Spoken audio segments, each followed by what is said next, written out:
Welcome to Big Blend Radio's Pet Connection podcast, where every third Wednesday we celebrate our furry, feathery, and scaly friends. Welcome to another episode of the Pet Connection here on Big Blend Radio. As always, we have Angela Laws, who is a veteran pet sitter and who's done it around the world through Trusted House Sitters. And she is the community manager, spokesperson, and she's here every month with us. And we always love to share stories about our pet sitting experiences across the country. That's what Nancy and I do as we travel, documenting parks and public lands. We get to pet sit and hang out with furry friends, scaled friends, feathered friends, you name it, as we travel the country. I just was looking at a Facebook memory yesterday and it was a big, giant African tortoise that I got to hang out with. But, so today's show is really about rescue stories. So Angela and I are going to talk about some of the wonderful pets in our lives, in our personal lives, and then in our personal lives as pet sitters, and talk about the importance of rescue. But we're also going to close the show with travel writer Kathleen Walls, who talks about rescuing cats and how she thought she could bring one cat in just for a night and find it at home. And you know how that happens. Kittens stay with you. So stay tuned for her at the end of this conversation with Angela. So welcome back. How are you? Hi, Lisa. I'm well, thank you. I'm talking to you from my home in Scotland, where it's sunny, actually, sunny and warm. And it's sunny and warm. It's warmer than down south, apparently. But anyway, that's the weather. We won't talk about it much longer. Happy to talk about rescue pets in so many ways. My favorite breed is rescue. Yeah, I agree. I mean, and people do have reasons for getting purebreds from breeders and things like that, for allergies, you name it. But rescue, I think, is so important if we can do it. And I think every single pet Nancy and I have ever had in our lives was a rescue pet. Every single one. Yeah, I mean, I want to qualify that when I say my favorite breed, one of my favorite breeds, but it's that cliche that you hear, but it's very, very true. And yes, we've had rescue pets and we sit rescue pets, and Trusted House Sitters actually is partnered with rescue organizations and shelters. So we're really, really, part of that rescue and getting pets their best lives, living their best lives. And every pet should do that, whether they're a rescue or not, but every pet should have the opportunity. But yeah, I mean, it's lovely to talk about these stories. And I'm sure there's many of you listening that have got your own story and can actually identify with what Lisa and I are going to talk about. The rescue part, with Trusted House Sitters, for those who are new to that, Trusted House Sitters is a wonderful platform.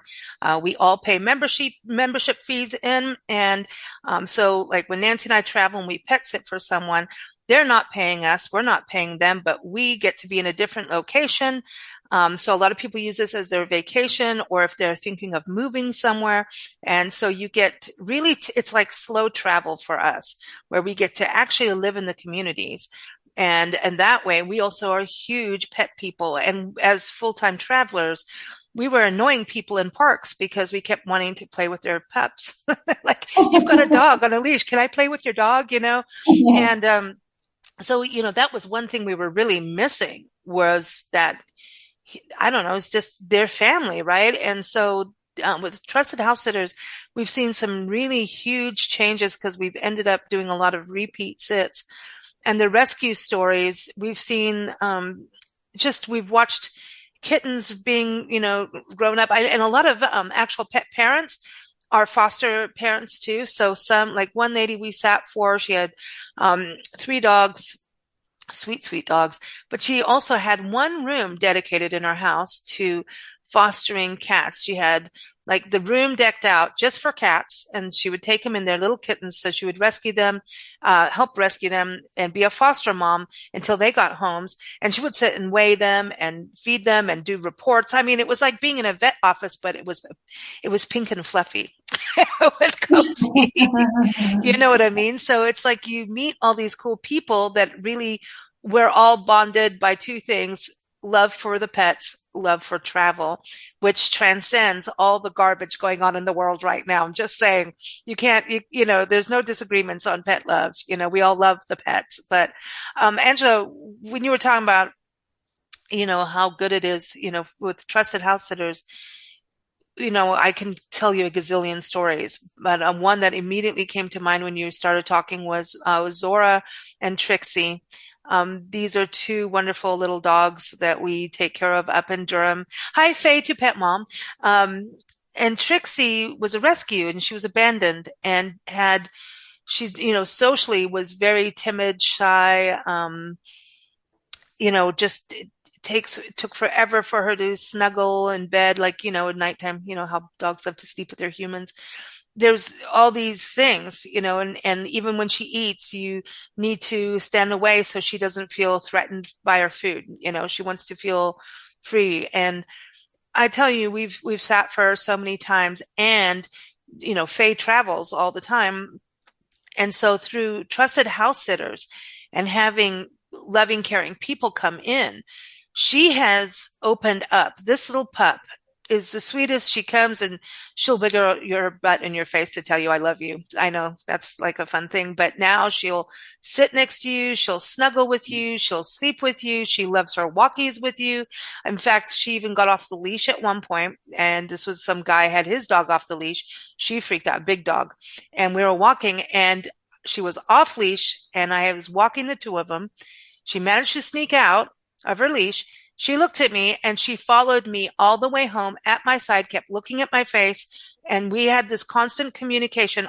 I mean, a full block and a half to get to the house where she did not leave my side without a leash because she trusted me and I trusted her to not do anything. And she knew this big dog meant trouble. And we got home.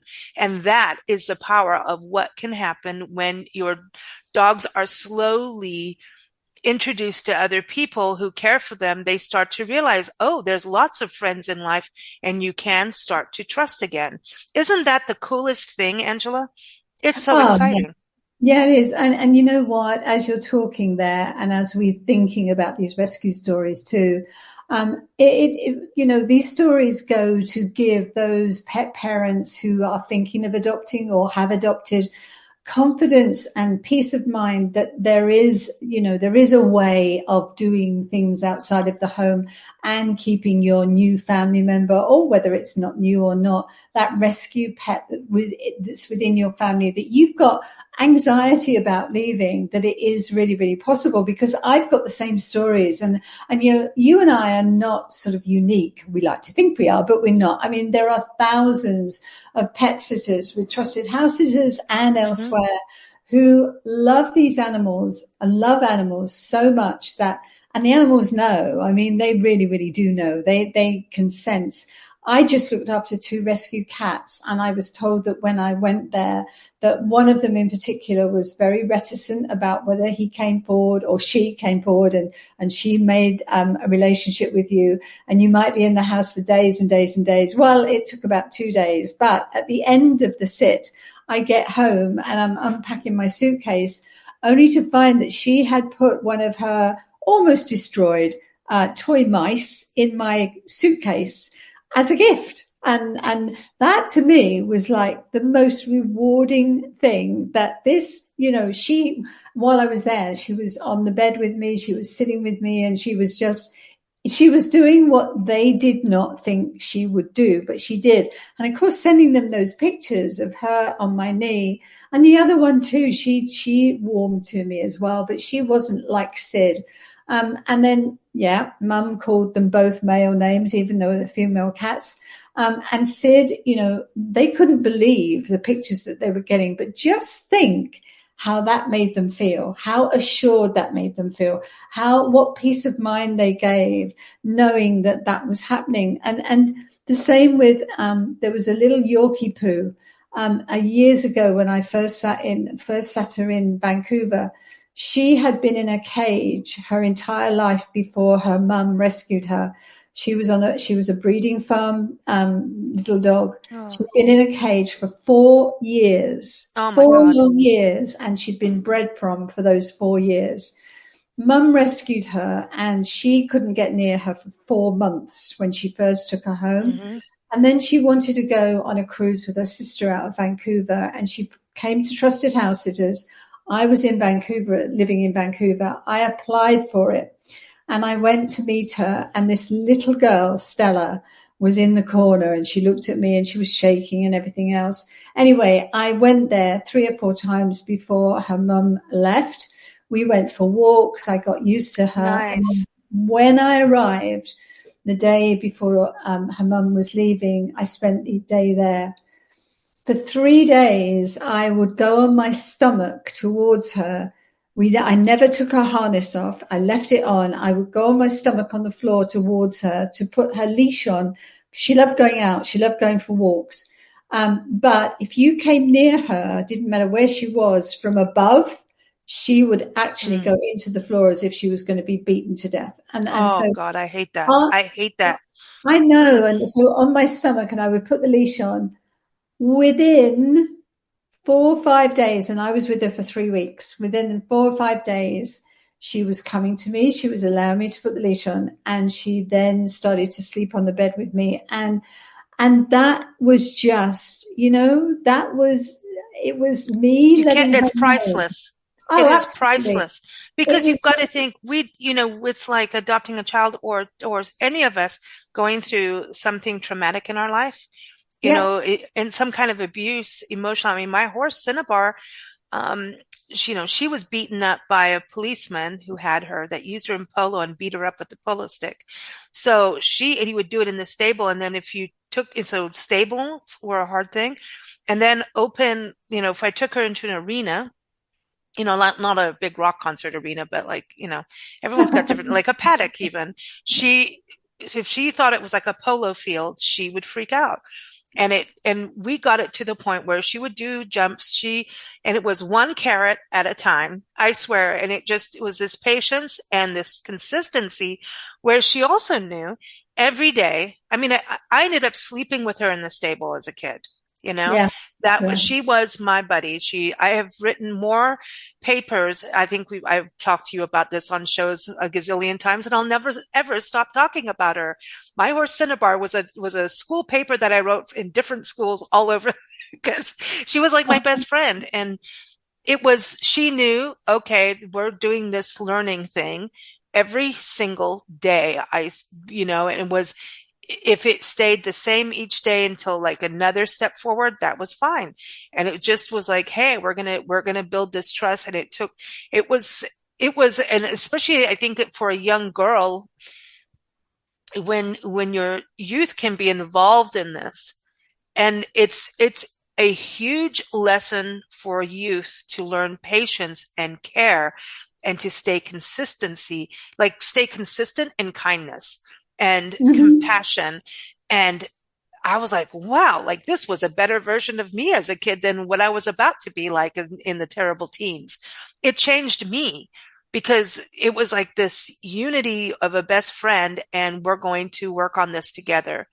And the relationship was inseparable because of that. Oh, yeah, yeah, yeah. I mean, it teaches empathy. It teaches all of those things that you need, and identifying. And I mean, there are different scenarios and different organizations where they're bringing rescue animals together with those children or adults or who've had their own sort of issues with abuse, etc., and bringing them together, and they find this unity because there is, they can identify with each other.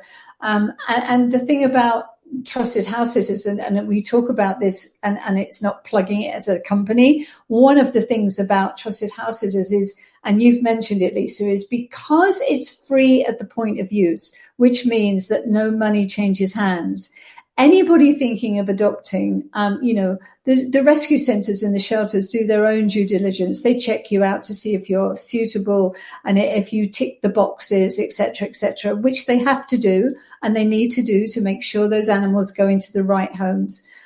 But if you're thinking about it and you have a family conversation, or you're a lone pet parent and having a conversation with yourself, I do. I talk to myself all the time. It's Me the way I too. solve issues. I am my own chat GPT. Me too. So if you're talking and you're saying, okay, well, I know I can give an animal a good home, but what happens when I go away? And we're not just talking, once a year vacations. We're talking about life happens and you never know when you're going to have to leave. You never know where you're going to have to go.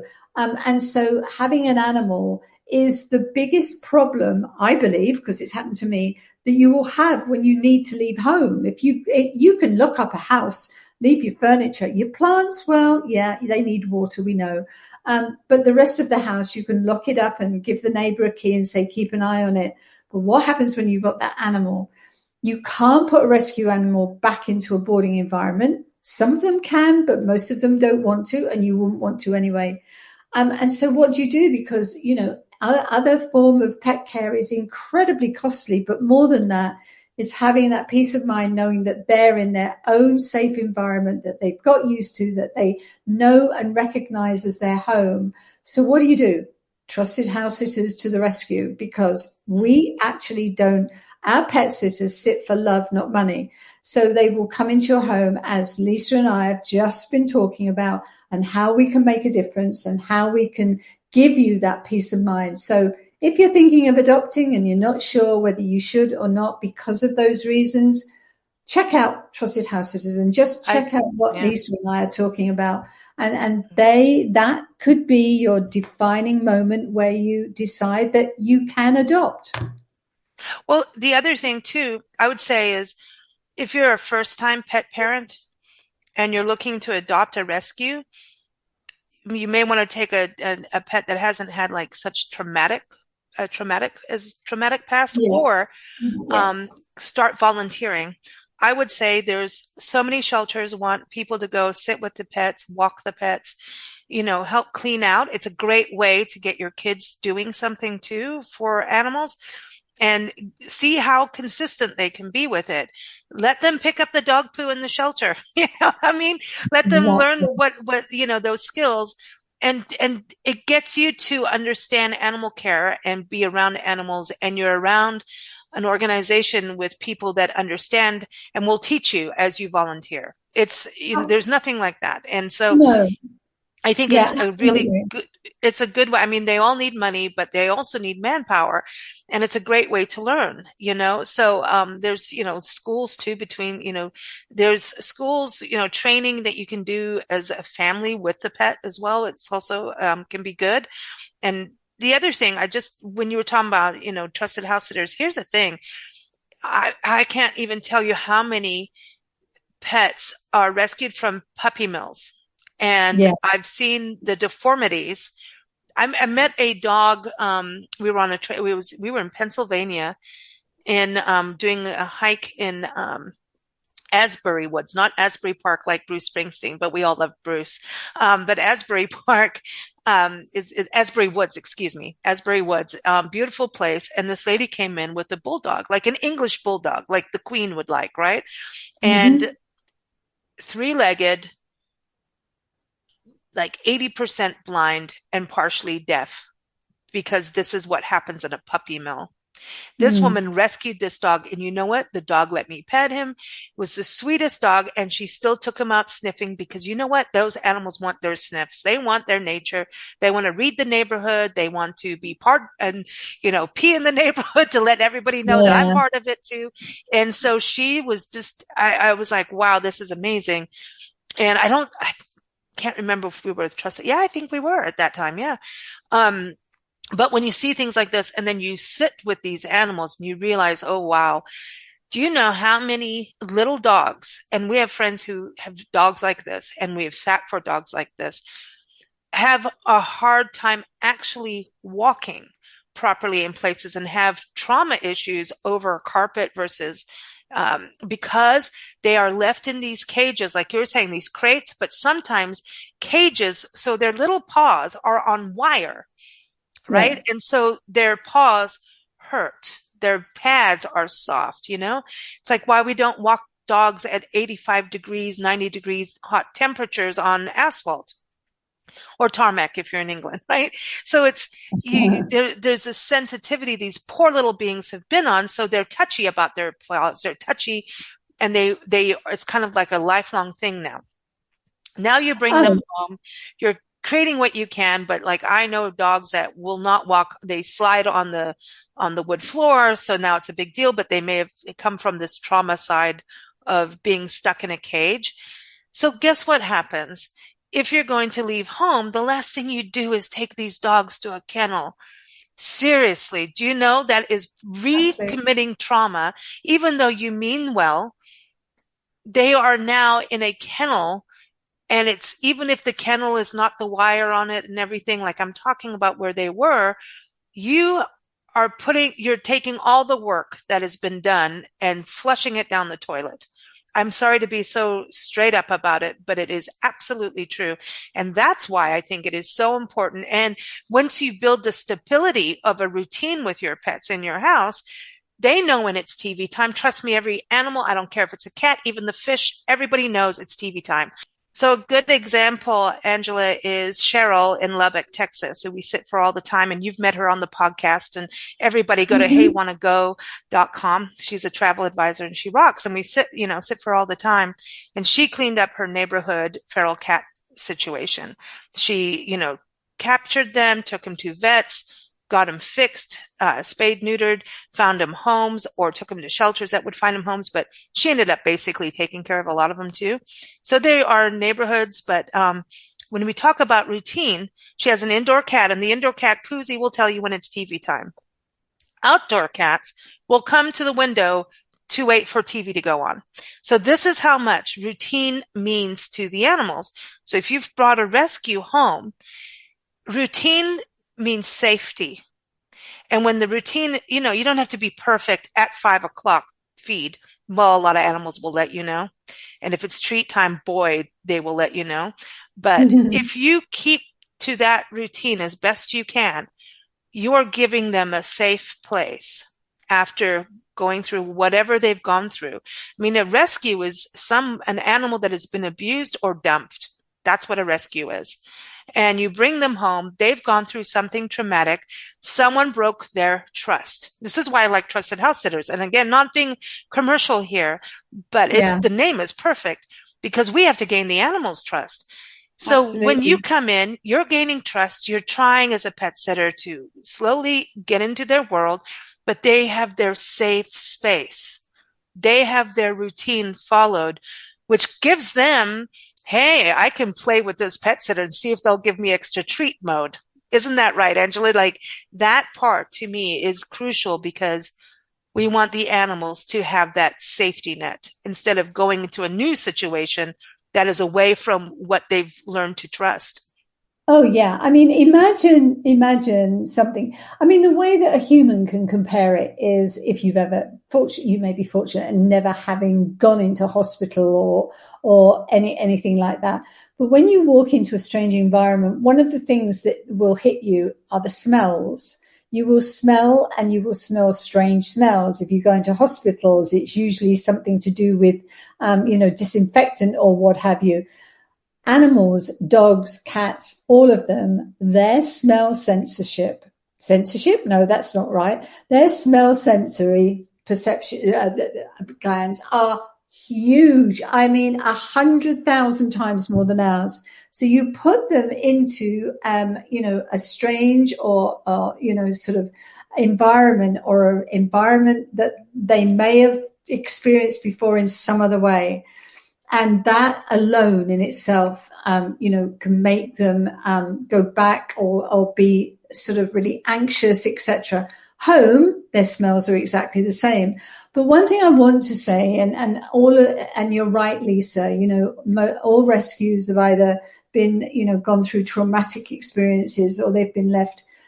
Anybody thinking of adopting, there is an animal out there that will suit anybody. For example, consider this. There are many senior dogs and cats and animals that for one reason or another find themselves without their family, perhaps through death, perhaps their parents, their pet parent has passed away. They Mm. may have been with that pet parent for 5, 10, it doesn't matter how long they've been, but that person was their person. And suddenly they don't have that person any longer. They have no other issues. You're not going to have to train them. You're not going to have to, sort of potty train or anything like that. That's all been done. What you need to do and what they're looking for is a safe place and love, an absolute one-on-one relationship. And they can fulfill you, if you're with your needs, but more than that, you can fulfill them with yours. So just consider that, they needn't be a senior. They could be at any age, but for some reason, their home life, their home has fallen apart, not because of them, but because of circumstances that they can't control. So so there's a rescue. You don't have to take on a rescue that's got lots of issues, but there's always help with those anyway. But just think about it. And I remember I was pet sitting in Spain for 8 months. And when I first went there, I asked the pet parent if she could put me in touch with some rescue centers in the area. I was near Malaga. And I said, could you put me in touch with anybody who's got a horse rescue center? My purpose for doing that was if I went to a cat or a dog, I'd finish up taking them all home. But I thought, I can't take a horse home. I really can't.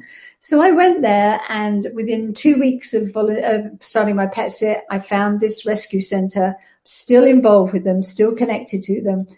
And the third day that I was there, 2 Welsh mountain ponies came in that had been taken off a transporter and shut in a shed. And that's where I had been for 18 months. One of them, the little colt, was walking on his heels. His hooves were so overgrown. He had, he had infections in all of his legs. And the veterinarian, the equine vet who worked with the center, advised us to put both of them down. They were so they were so bad, but we didn't. And like you said, you used to sit in the stable with yours. I went over there, and they were so scared that any human being that went near them was an enemy. I mean, and you know what it's like when you've got 4 feet and a teeth and everything that can kick you. It's like you approach them at your own risk. Well, if they're any relation to Scottish Shetland ponies. Oh, yeah. Oh, hell, I'm running. I started to work with them, and they became my mission I went there every day, and they became, anyway, long story short, we got them to the point where they accepted humans, although we had to sedate Valiente every time we needed to do something to his feet because he was evil. I mean, he was out to get you. There was no way about it. Long story short, I finished up adopting both of them. And Valiente, I adopted him, fostered him, and but then we found a lovely home for him in the north of Spain. Sadly, we lost him 2 years ago to colic. But Hope, who is now 100% blind, I brought her from Spain to England. She's now at a rehabilitation center where she's been since she arrived here from Spain 3 years ago. And she's at the rehabilitation center, completely blind, but she has Roxy, who is her eyes, a little Shetland pony. And I go and see her, and this is where we talk about animals never forget.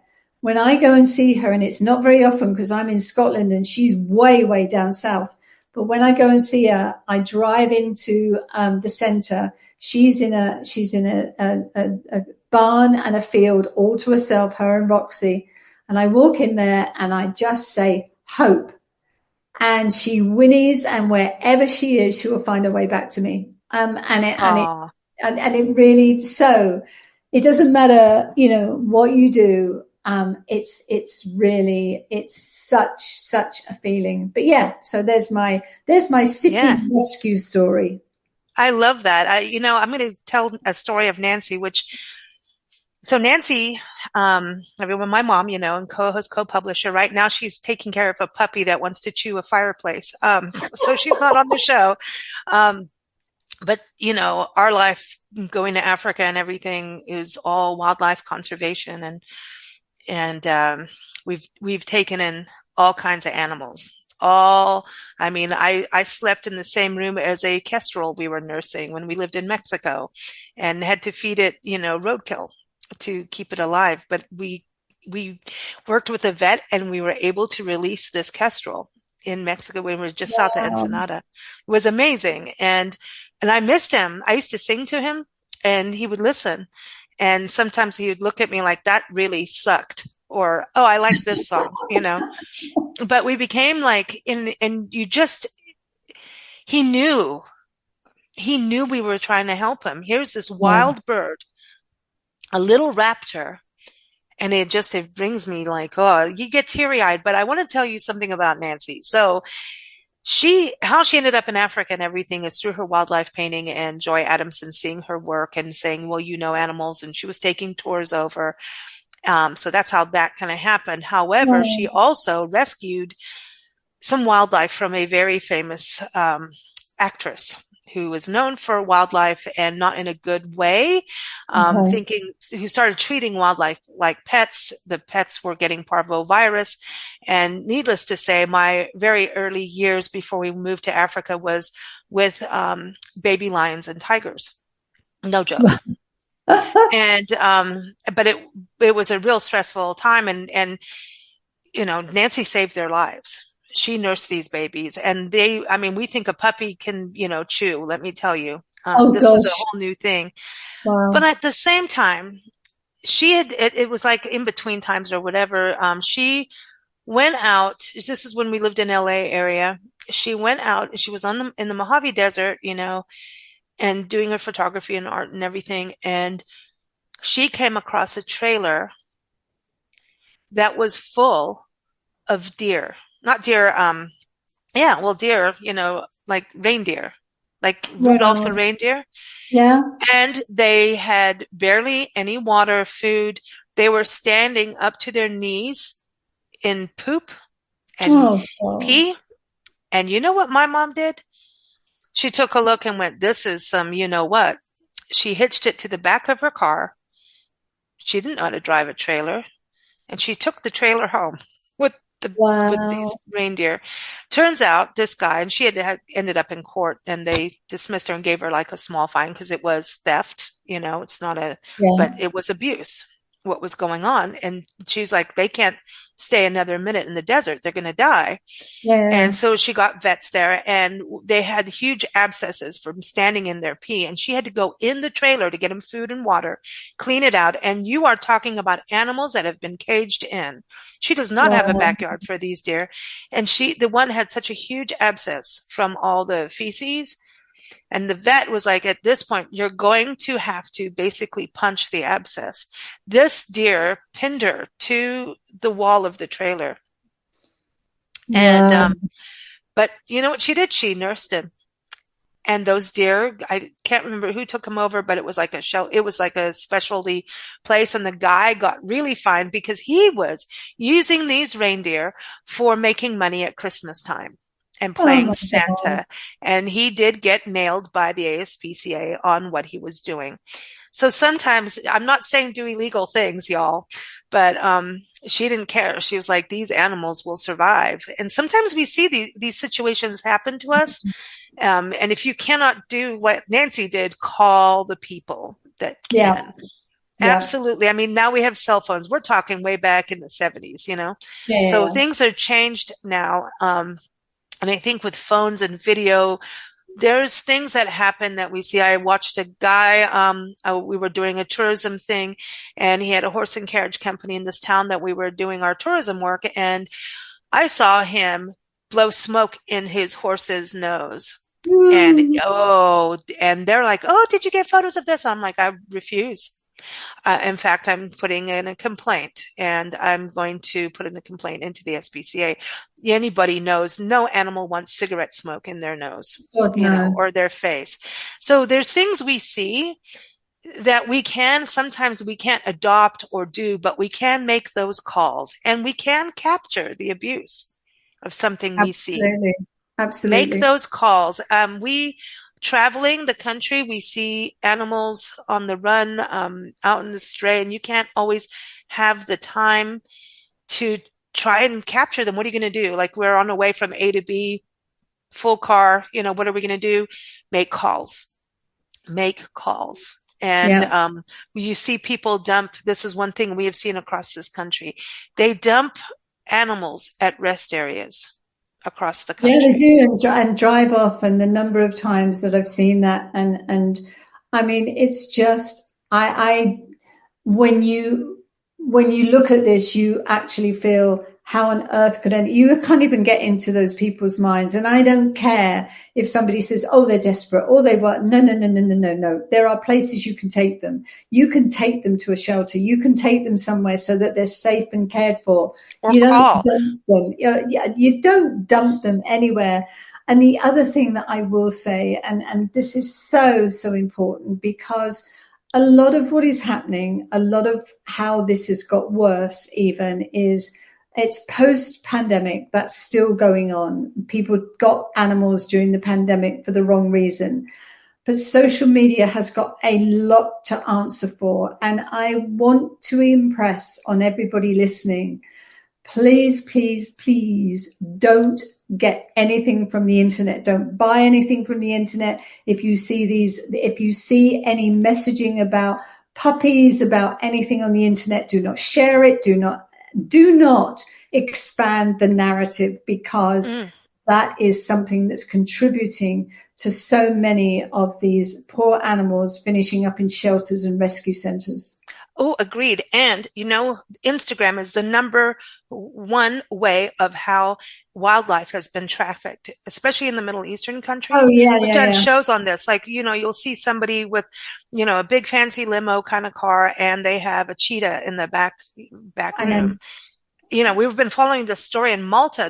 There's in Malta, in a little island destination, there are more people with wildlife in their homes. There's one guy who has 5 lions and they can't feed them. Oh, Crocodiles, things like that. Like, what are you doing with wildlife? And they're wild and now they can't do it, and the authorities aren't doing enough. It's no. insane what happens with that kind of thing. And it starts with a puppy and it leads on the way up, it's like, have a glass of wine. No, now I need the tequila. Yeah, It's yeah, like yeah. you know what I Well, I mean? need to And couple. social media, exactly what you said. And social media on the flip side of it can be a great way to share news about puppies and, dogs, cats, horses, tortoises, hamsters, you name it, that need homes. And Yeah. as we are in this world, like you're right about, animals, that's not always an abusive thing, but one of the big things where animals need help is after like climate change emergencies, after wildfires, after hurricanes. Yeah.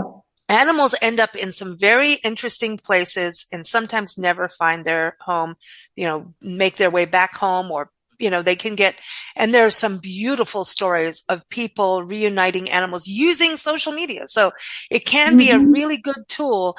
I mean, people who have reunited animals, or even, 5 years later, getting to reunite by using social media as a positive tool. And, that's how you can also be a foster parent to those who need a home until they find their parents again, or the Oh, parents yeah. find I them. mean, any sort of vehicle for, amplifying a message or getting anywhere is good when it's in the right hands. It's like a car. You can get from A to B safely, or you can get in with an idiot who does other things. So it's not the method. It's the person using the method. And so you only use it for good, and just be very careful and mindful about what it is. But the other, and other people who rescue on a regular basis, veterinarians, I know because my daughter's one. She's rescued a dog and a cat. They were taken into her, both of them with broken legs at different times. She operated and mended their leg, and the owners came back. I'm not going to call them pet parents because they certainly weren't. The owners came back, and when they were presented with the bill, turned around and said, "We don't want them. We're leaving." And so my daughter, first of all, took the dog home, And then secondly, to Mitten the cat home, who is now 16 years old, and she had a broken leg as well. And so, veterinarians have a hard job in so many ways, and they step up and they rescue as well. So yeah. That's awesome. Awesome. Well, Angela, always good to have you on this show. And listen, those rescue stories, like we were saying, when you adopt and you see that trust start to build, it is the most beautiful, beautiful relationship. It really is. And even if it's fostering, the fostering is such a huge and important role. If you can't have an animal full time, this is a beautiful way too, to be able to connect with an animal and really help. And there's volunteering, but these animals, no matter if it's a day or 10 days or a few months in Spain, it all helps. And all I can tell you is Nancy and I, and like Angela, we have the biggest animal family on the planet. And I know many, many thousands of other sitters have that same thing, where it's so great to be able to be part of that. How many of us even have family who can't wait to see, I'm going to go to see my cousin, but I really want to see the dog more. So it comes in all different, whether you're sitting or not, or, you just love on those babies as much as you can. And even the ones who are not rescues, they need love too. Everybody does. And it's a two-way highway with animals. So. Yeah. And they are the family you choose. That's so beautiful. All right, everyone, we're going to go over to Katie Wells now. And thank you so much, Angela. Everyone, keep up with trustedhousesitters.com. Take care. Thanks, Lisa. Bye.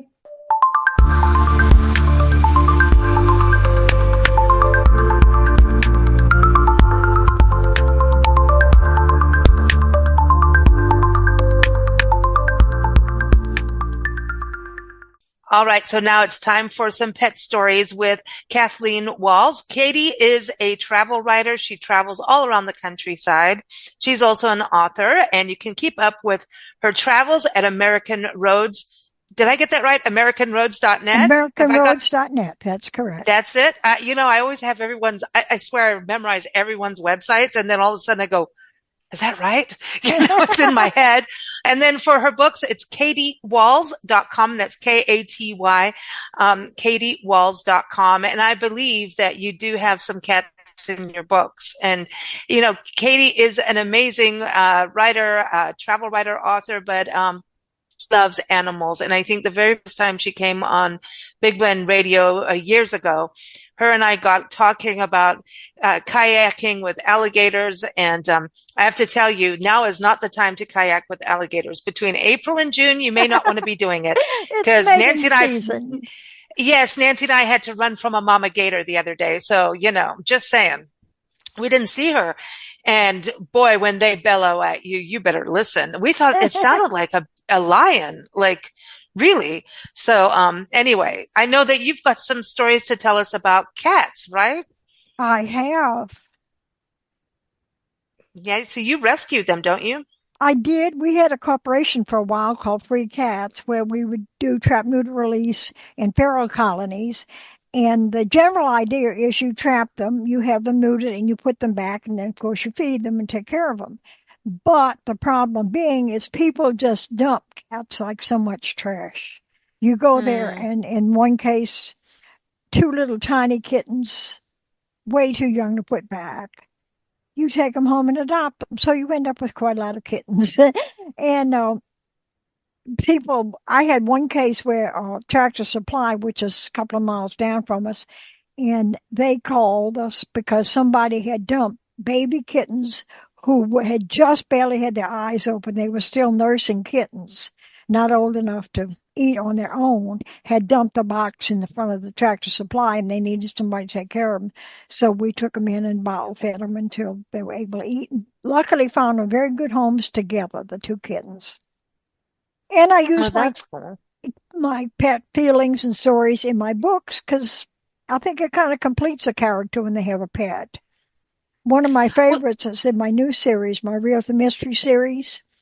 Casey has a cat, Dixie, who is kind of modeled on a cat I used to have that passed away, who was a kitten dumped in a colony that I adopted. She was about 5 pounds old and 5 pounds, sorry, weighed about 5 pounds. And somebody dumped her behind a Winn-Dixie. And we went to feed our feral cats. The big cats weren't going to let her eat because she had no mama there and she was an outsider. So we adopted Dixie and I took her home and had her for about 14 years. But my Wow. Dixie was kind of psychic too. I could tell because if I walked in the bathroom to get flea medicine or something, she knew it and scooted out the door. All cats seem to know that. But in my book, Dixie and the character is a bit psychic and she tries to help Casey and tell her, you're going to get in trouble when you do this, but Casey doesn't listen to her usually. So Casey managed to get in trouble. My last book, of course, Dixie gets abducted and somebody is mad at her and takes her and dumps her in Key West.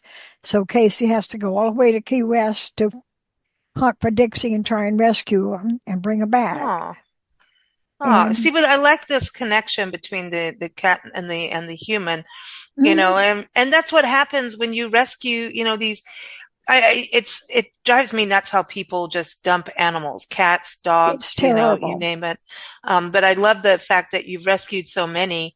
But they know when you're trying to help them, but it's actually really hard to, when they're wild, they're wild. It takes Oh, yes. so There's much some, time and patience, right? yeah, the big To ones and have the grown cats you can't adopt. You just, they're furious knocking their cages. You have to trap them. You can't put them in a cage. You take and get them neutered. The vet gives them back to you in the cage. You take them back to the colony and turn them loose because there's no way that you would even handle these cats. It's the kittens and the house cats. I have one that evidently she had been a house cat and somebody had dumped her. She was about a year old and Martin was out trapping just to take the trap neuter release. And she starts rubbing around his feet. So he just picks her up and puts her in a little carrier. And we knew we couldn't put her back there because she was terrified of the outdoors. So I still oh, have her. She's one of my babies. And this is that's it. Fergie. She's They named do. for the Duchess of Ferguson. She's a kisser.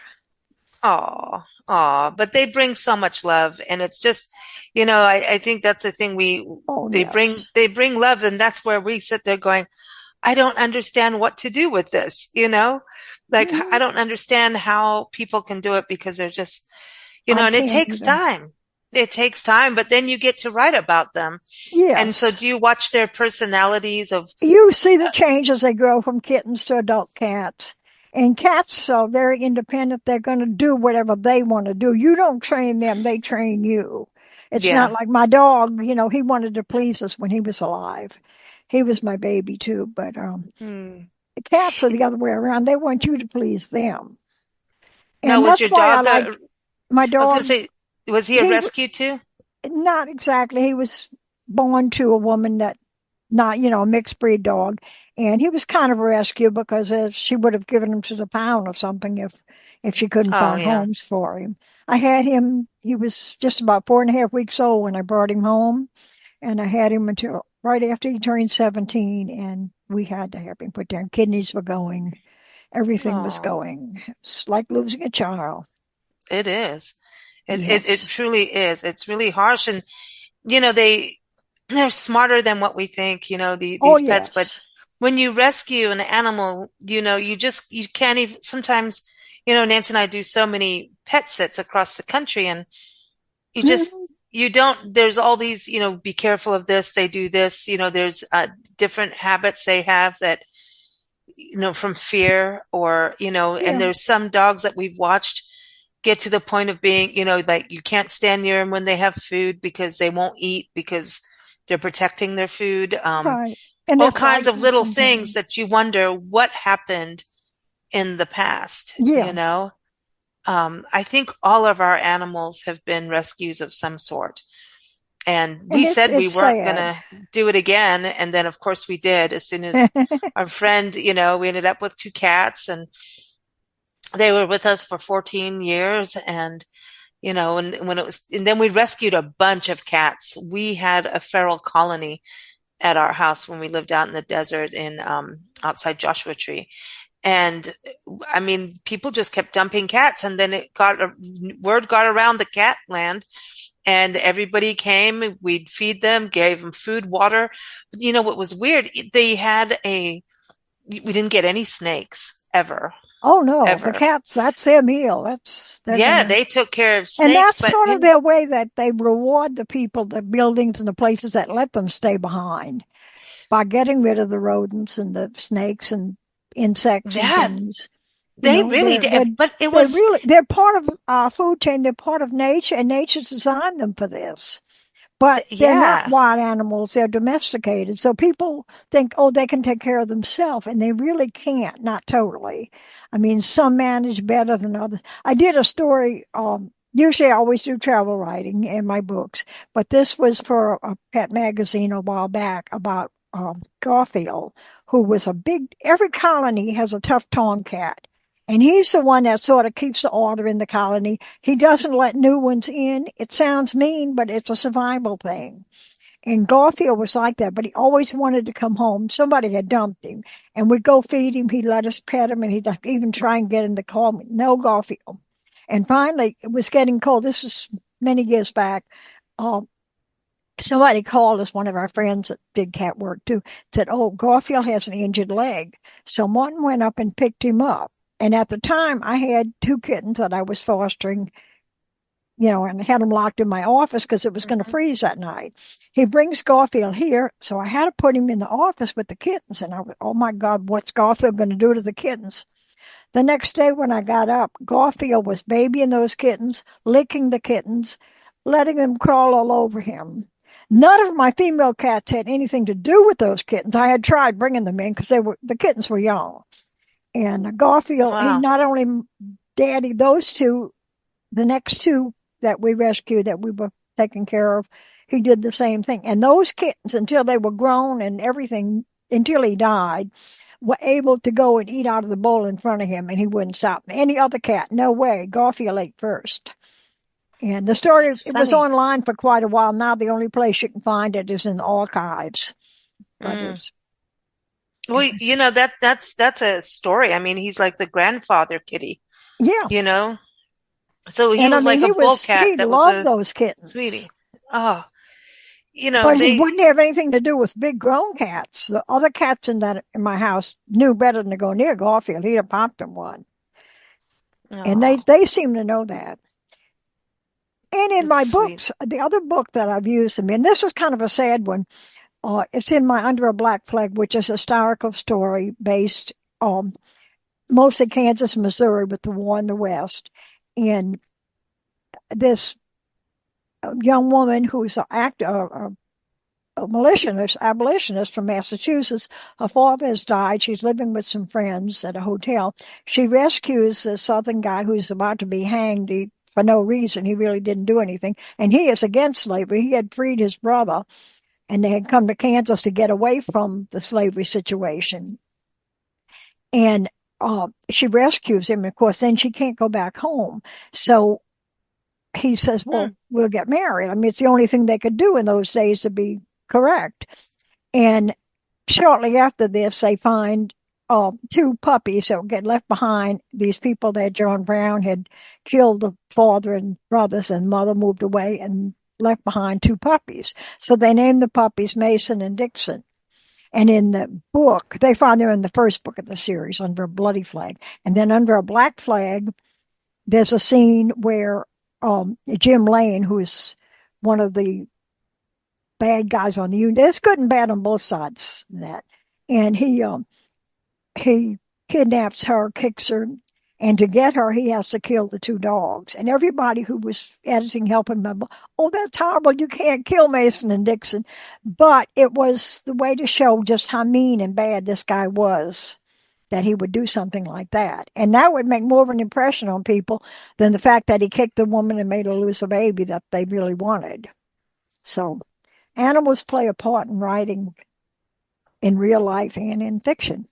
Thanks for joining us here on the Pet Connection, Katie. Everyone, again, you can go to AmericanRoads.net to keep up with Katie's travels, and you can go to KatieWalls.com for her books. The links are in the episode notes. Happy purr time with your kitties there, Katie. Take care. Thank you. I will. Thank you. Enjoyed it. Thanks for joining us here on Big Blend Radio's Pet Connection podcast. New episodes air every third Wednesday. Keep up with us at bigblendradio.com and learn more about the world of pet sitting at trustedhousesitters.com.